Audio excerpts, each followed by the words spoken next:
time getting to know the team there, and so I'm starting fresh essentially. But I can go into a little bit more detail about that. But yeah, I'm the new commercial director there.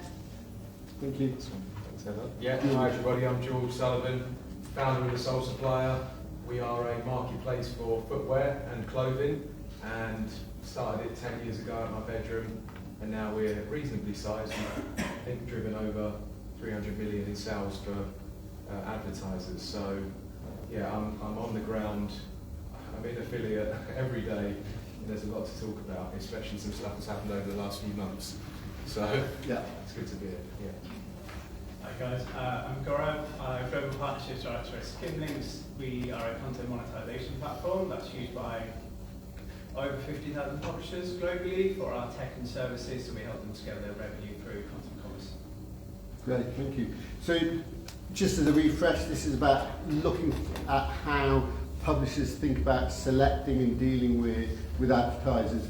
And I know that Heather had a very good system for looking at advertisers at Reward Gateway, so to the extent you can talk about that, can you? Yeah, I mean a lot of what absolutely. So a lot of what I've talked about obviously is a little bit in past tense, but a lot of those learnings that I took from Reward Gateway I will apply at Perkbox. So I've just kind of got past that settling in period where I can actually hopefully try and make a bit of a difference now. So at Reward Gateway, it was a very well-oiled machine in terms of us as an employee benefits provider, where we were working across multiple products. So we're not just talking about the affiliate space in terms of working on cashback and discount code offers, but we're also operating within the gift card space as well.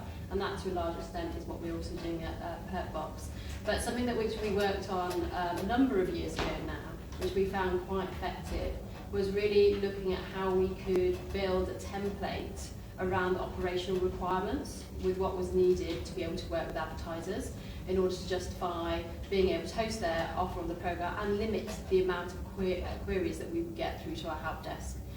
We really didn't want to put that added strain on any of our teams internally, and of course it was also a pain point when it came to our clients and feedback that we would get there. So one of the things that we did was implement a metric around which was called DPMO, and essentially that stands for the defect per million orders. Sorry if some of this is old news for some of you. It's new to some, and that's where we bring in that little phrase that you had. But defect per million per orders essentially creates a metric. It's a ratio of the number of transactions to the number of queries that come through. And then what that does is it creates a score for that individual, that independent advertiser, for which we can then establish a set of actions essentially and prioritise those actions as to, one, investigate what was the issue with the advertiser, why is it not tracking, why are we getting these complaints, and then form a bit of a structure in terms of how we are able to tackle that. And for the large part it worked very effectively, but again I think it's this classic adage as what we were just talking about with James, where sometimes when it's one publisher doing this alone it's not necessarily as effective, but we've certainly found it as a really effective tool to really get the ball rolling essentially. And how do you look at advertisers, George? I think we were talking about it before, but can't make a decision before you try, is what I'd say. So the example I have from December, or Q4, our second biggest advertiser in Q4, we drove them, I think, over 1 million in sales. So they're reasonably new. And in January one morning we woke up and they decided they were going to cancel 50% of the sales because there was a 5x increase in voucher code usage. Now we know this wasn't quite the case, so we're now fighting with them, or negotiating should I say. And it's things like that you can't plan for. I couldn't have made that decision before as to we shouldn't work with that advertiser because I didn't know. And this is the problem with affiliate. If an advertiser works with Google, they have to pay per sale and they have to pay. They can't go back retrospectively and say, Google, we're not paying you, right? But in affiliate, it always happens after the event, which is often the problem. And that's what we're dealing with here. We're dealing with something that we can't foresee a lot of the time. And this is where a lot of the problems lie. So it's very hard to choose an advertiser unless you have good market intelligence that they're doing things like that.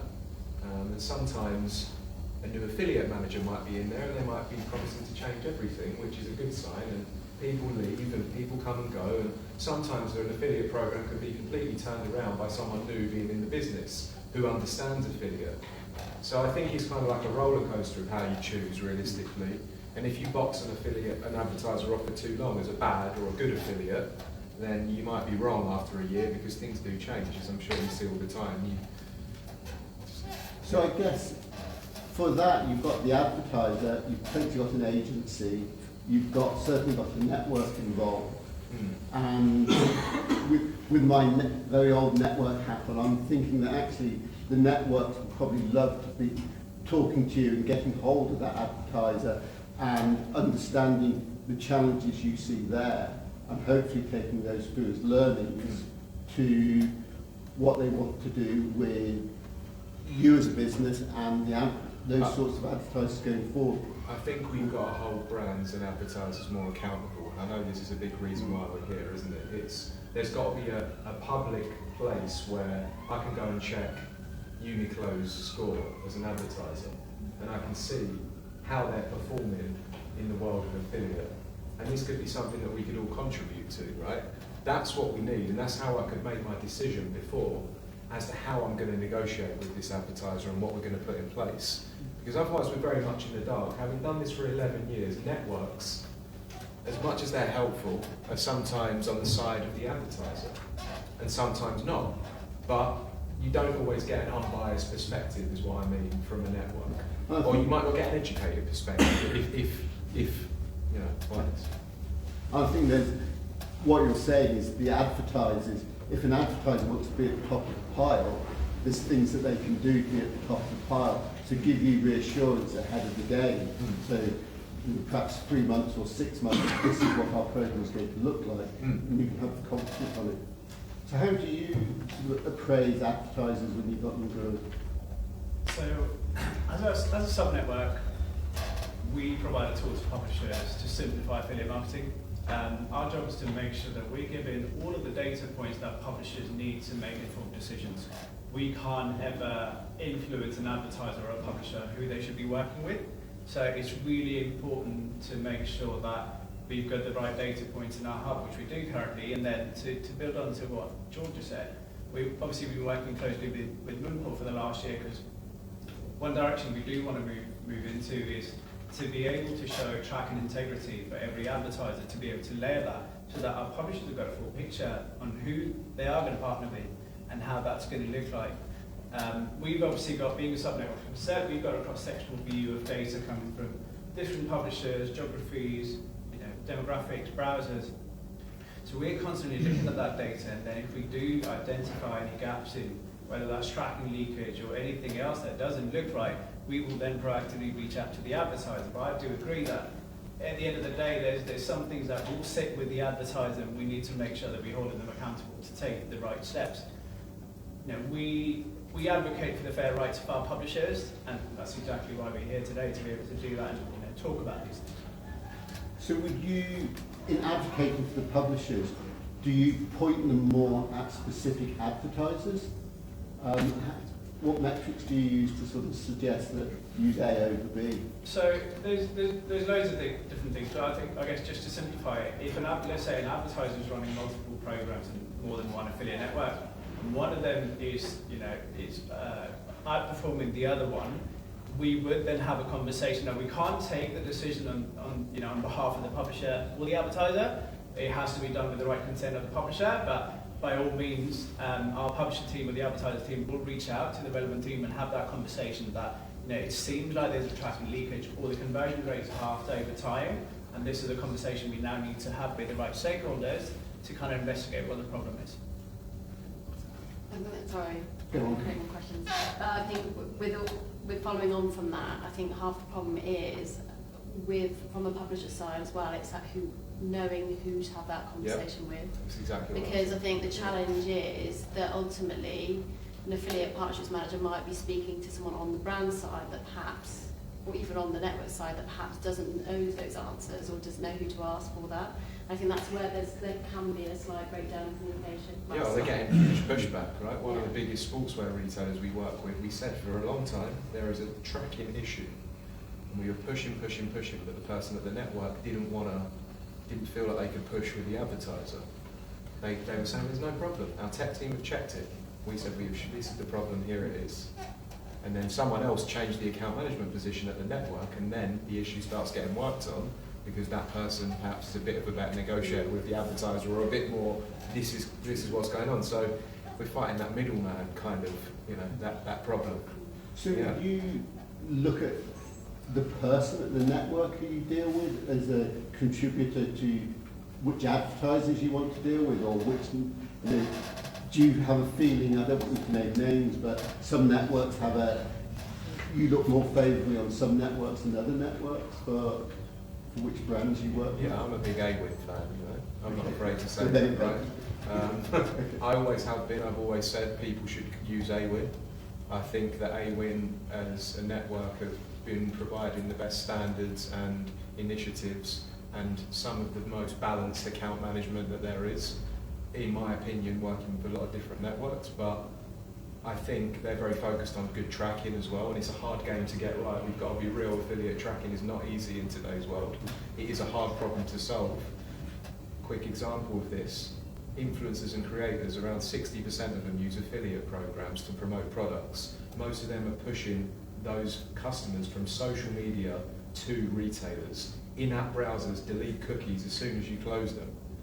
So there is no tracking as soon as somebody closes it from an influencer's push to a retailer. And this is a whole other area we're missing, right? And 70–80% of advertisers want to work with influencers and creators via affiliate. But yet the tracking will close instantly when you send them from TikTok to retailer, and the tracking will be gone. So all of these people are losing, and because they are smaller by nature, but there's more of them, they are not picking it up like a Top Cashback or like a TheSoleSupplier, because they're not at scale. So they just think, this affiliate program we're promoting is rubbish. We're not getting many sales from it. I know creators that are thinking that. They're not feeling like their sales are tracking because they're probably not. So it's this problem of... So my question to that would be, is there a technical solution that the networks can look at, or is that just inherent in the browsers that are on mobile phones? That's a whole wider issue. And I thought it would be wise to just flag for anyone here that is working in that field, because there is something that you can get around. Anyone that wants to message me on LinkedIn, this isn't like a sales pitch, by the way. It's a completely free tool you can add to your links that will bounce people out of the in-app browser. So if someone shared it with me, I'm happy to pass it on.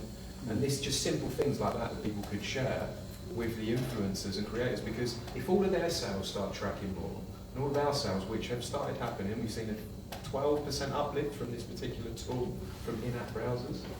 If everyone knows this, the affiliate industry is going to prove itself even more.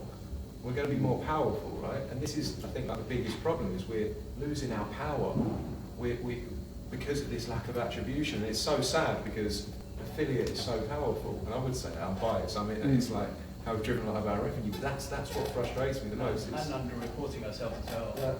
Yeah. Trade bodies like APMA work really hard to kind of encapsulate the size of the industry, but if there is tracking leakage across the industry, then obviously we're under-reporting ourselves as well.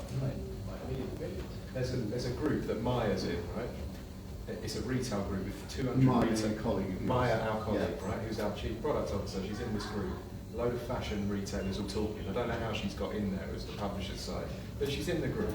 And they're all, there's big companies in there like All Saints, Next, etc. And they're all talking about affiliate and saying how it's fallen over the last few years and how it's not good anymore. Maya's in there fighting the battle. This is what we're up against. People like that thinking affiliate's not as good as it used to be. It is, we're just missing the sales. Sorry, I'm ranting, guys. It's like, we need to fix this. So I was talking to a senior person in the network during the week, and they said that they thought that publishers didn't realise the influence that they actually had. And one of the challenges I see is you see problems, but you continue to promote the advertiser. And Top Cashback has sort of It'd be interesting to see on March the 2nd what your client list looks like. I think you should name those 451 clients and we can all do a tick and a cross. But I mean, you've done something very bold there, which sort of publishers rarely do, which is saying actually you're going to promote advertisers that fit your business model. And I think that you three here with quite different business models and choosing advertisers to fit the business model, which leads me on to another specific question for Heather, which is, without giving away any secrets, we're probably at Perkbox to introduce affiliate marketing to them. Yeah. So you've got a blank sheet of paper for selecting advertisers. Yeah. It's a unique position to be in because